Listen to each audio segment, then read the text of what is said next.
বিয়ে করার পরে যদি কেউ জিনা করে, এই তিন শাস্তির চূড়ান্ত রেজাল্ট হচ্ছে আল্লাহ বলছেন ওকে দুনিয়া থেকে বিদায় করে দেন।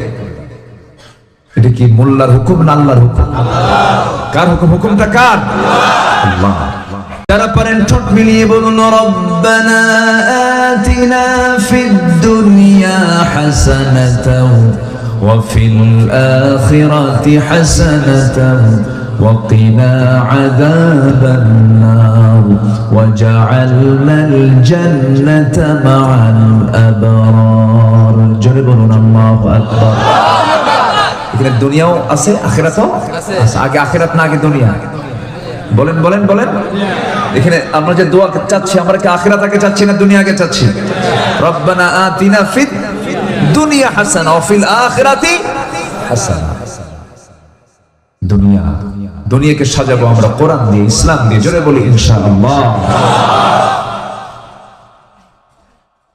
আমার বন্ধুগণ, যেখান থেকে আমি তেলাওয়াত করেছি সেই তেলাওয়াত কি আয়াতের দিকে আস্তে আস্তে চলে যাব।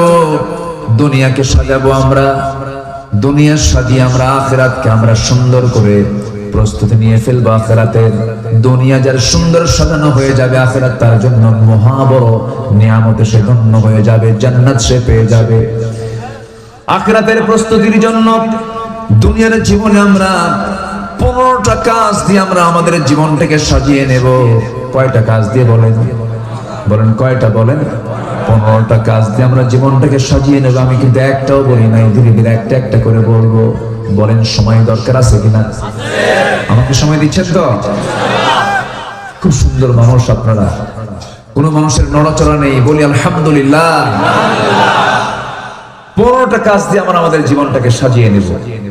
ধীরে ধীরে আসুন আমরা পর্যায়ক্রমে একটা একটা করে শুনি। নাম্বার 1, সূরাতুল হুজুরাতের 15 নম্বর আয়াত আল্লাহ তাআলা কি বলছেন? আমি যে আয়াতগুলো বলতেছি বিরক্ত হচ্ছেন না তো?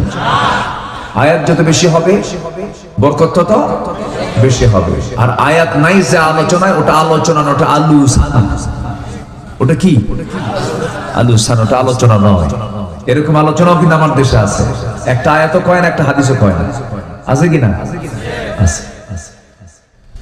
আমার বন্ধুগণ, আল্লাহ রাব্বুল আলামিন বলেন ইন্নামাল মুমিনুনা আল্লাযীনা আমানু বিল্লাহি ওয়া রাসূলিহি সুম্মা লাম ইয়ারতাবু ওয়া জাহাদু বিআমওয়ালিহিম ওয়া আনফুসিহিম ফি সাবিলিল্লাহ وجاهدوا بأموالهم وأنفسهم في سبيل الله أولئك هم الصادقون جنبنا الله আল্লাহ রাব্বুল আলামিন বলেন নিঃসন্দেহে প্রকৃত মুমিন তো তারাই যারা ঈমান আনবে আল্লাহর উপরে, নবীর উপরে, কোনো সন্দেহ ছাড়াই, এবং যারা জিহাদ করবে আল্লাহর পথে জান দিয়ে মাল দিয়ে। আল্লাহ বলছেন এই 2টা কাজ করবে যারা, আমি তাদেরকে সিদ্দিক খেতাব দিয়ে দিলাম। কি খেতাব? অধিক সত্যবাদী। আমার দেশে এক সিদ্দিক আছে, এই টাঙ্গাইলের দিকে বাড়ি। হ্যাঁ, কয় কি জানেন? আমি আমিন করি না। কেন? আমার তো গুনাই নাই। শুনছেন নাকি আপনারা? কি কয়? আমার কোনো গুনাই নাই। তাহলে চিন্তা করেন, দুনিয়াতে মানুষ ফেরেশতাও আছে যার কোনো গুনাই নাই। শয়তান তোর কাছে আসেই না, কারণ শয়তান ওর থেকে পালায় থাকে। আমি আর কি শয়তান? তুমি তো আমার চাইতে বড় শয়তান ওর বসে আছে। যেখানে আল্লাহ তার রাসূলকে বলেছেন ফাসাব্বিহ বিহামদি রাব্বিকা ওয়াস্তাগফিরহু তুবু ইলাল্লাহ ফাইন্নী আতুবু ফিল ইয়াউমি 100 মাররা। আল্লাহ রাসূল বলেন তোমরা তওবা করো আল্লাহর কাছে, আমি রাসূল দিনে 100 বারেরও বেশি বার তওবা করি। বিশ্বনবীর জীবনে একটা গুনাহও নাই, তওবা তার ঘন ঘন মুখে মুখে। আর হ্যাঁ, সিদ্দিক কয় আমি আমিন করি না। বেয়াকুফ। এর আগে বলেছিল হজ হচ্ছে মুহাম্মাদের ব্যবসা। এর কয় নাই? বলেছে।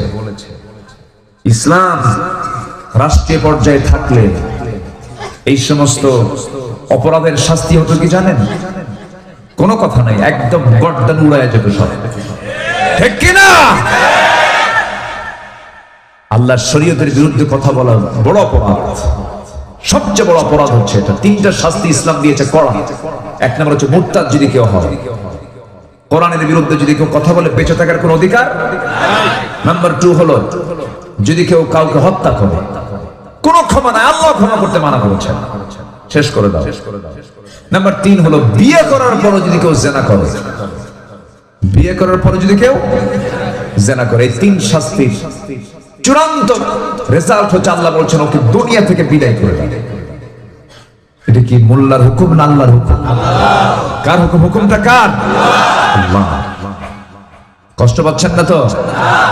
আমি খুব আনন্দ পাচ্ছি আপনাকে সাথে নিয়ে, বলি আলহামদুলিল্লাহ।